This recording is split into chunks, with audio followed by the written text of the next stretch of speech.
Hi guys, you're watching Susie and Emily's podcast. Today's topic is how different sources of media make money and how that impacts the truth of their information. And the second topic we're always talking about is what healthy and unhealthy information looks like on the internet. So we're going to start with the first topic, which is based on how the information makes money. Social media makes money mostly by ads, subscriptions, or fundings. This affects how truthful their information is because they prioritize money over honesty. According to How Do the News Media Make Money by the Media Guide, some corporations also use a bigger share of their advertising budget to market their products directly to their customers through their own website and social media channels. Also, the challenge of this trend is, of course, that not all free internet sources follow the same principles of truthfulness, impartiality, and responsibility as the professional media channels do. That was very interesting, Susie. I really liked how you mentioned it, and I agree with all the evidence you mentioned from that article.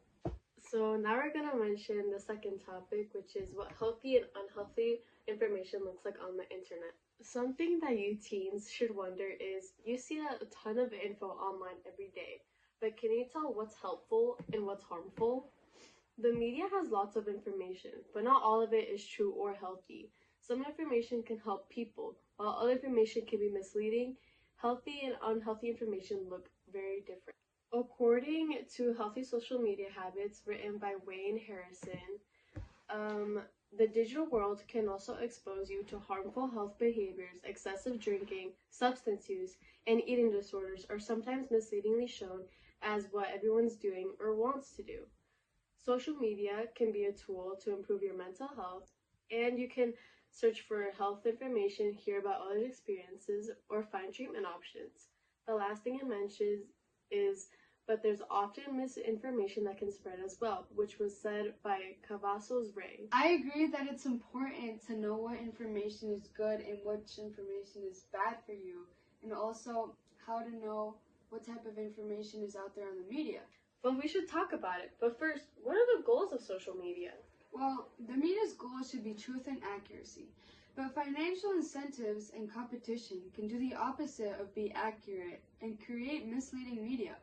But anyways, some of the solutions for false information can be fact-checking, evaluating, critical thinking, or common sense, reporting, work together to remove false information in educational programs, like being taught on how to spot fake information. But also for how media makes money, you can do transparent funding by announcing sponsors in your videos, supporting people who don't make content for sponsors, fact-checking educational programs, and governments and news industries that could promote higher accuracy sources. According to the 7 Standards of Quality Journalism, multiple credible sources, avoidance of bias, documentation, fairness, verification, balance, and context all ensure that the media has the right information.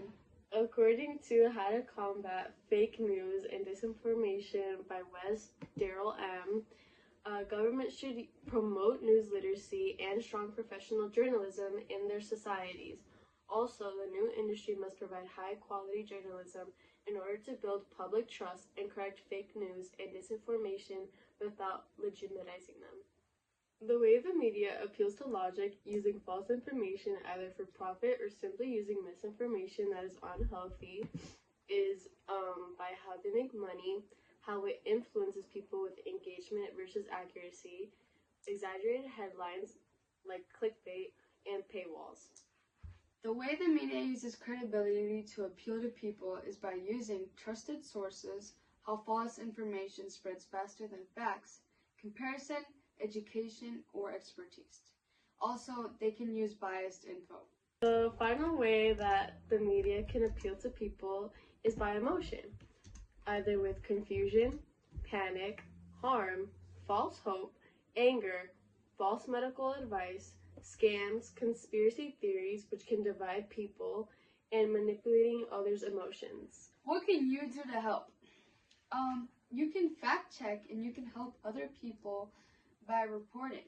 You should always lateral read and double check with sources and compare them. Another way that you can call for action is by supporting people who don't make content for sponsors, like helping others grow so that more correct information can get out to the people. Well, Susie, I think that's it for today's podcast. Oh yeah. Thank you for listening to Susie and Emily's podcast. We hope you have a great day and stay in school. Bye.